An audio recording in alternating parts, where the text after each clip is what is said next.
to work out what's true and what's not. Now, by the way, I believe in critical thinking. However, if the parameters that are set are to say to every kid, if you read a post that questions net zero and global warming, it will be extreme content and a lie.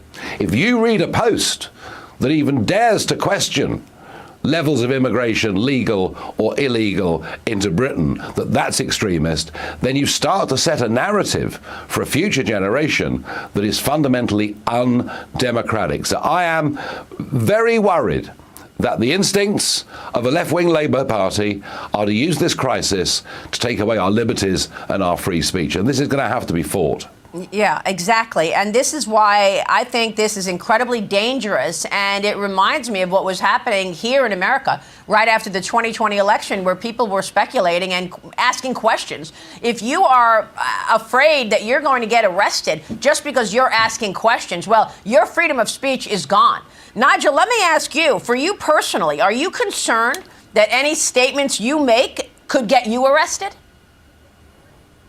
Yes, I mean, after the triple murder of those poor, sweet little girls, a few hours went by, and there was huge speculation online about this man. Was he an illegal immigrant? Was he an Islamist? And no one knew the truth.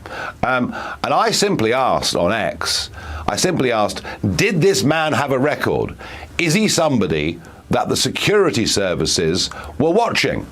Answer there came none. Then after the riots happened, you've got the whole establishment saying that I encouraged rioting.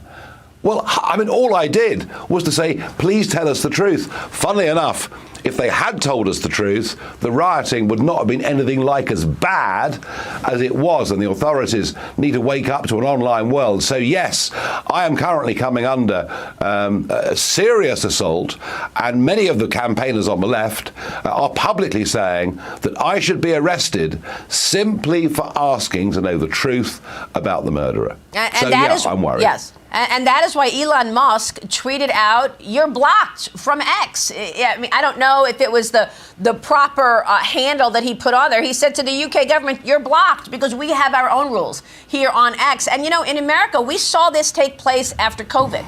A lot of people questioned whether or not they wanted to get the vaccine, and the left comes up with these pejoratives, and suddenly you're canceled or you're ridiculed in the public square. If you know you're an anti-vaxxer, you're an election denier. These pejoratives, and all of a sudden you are shamed on the public square. This is very dangerous. Where is this going in the UK?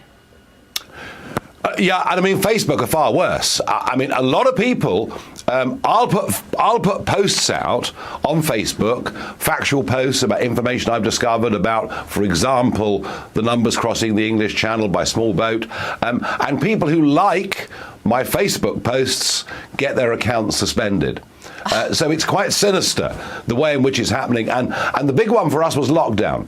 You know, 3 times we had a national lockdown due to COVID. And I have to tell you, by lockdowns 2 and 3, I was absolutely contemptuous of the whole thing. And I was saying, hey, look at what Florida are doing. Look at what Sweden are doing. But literally, if you question lockdowns, if you said this is government taking excessive freedoms from us, you would find your Facebook account suspended for a period of time. And that's the problem here. Yeah. You know, we may be talking in the wake of some pretty ugly, violent riots.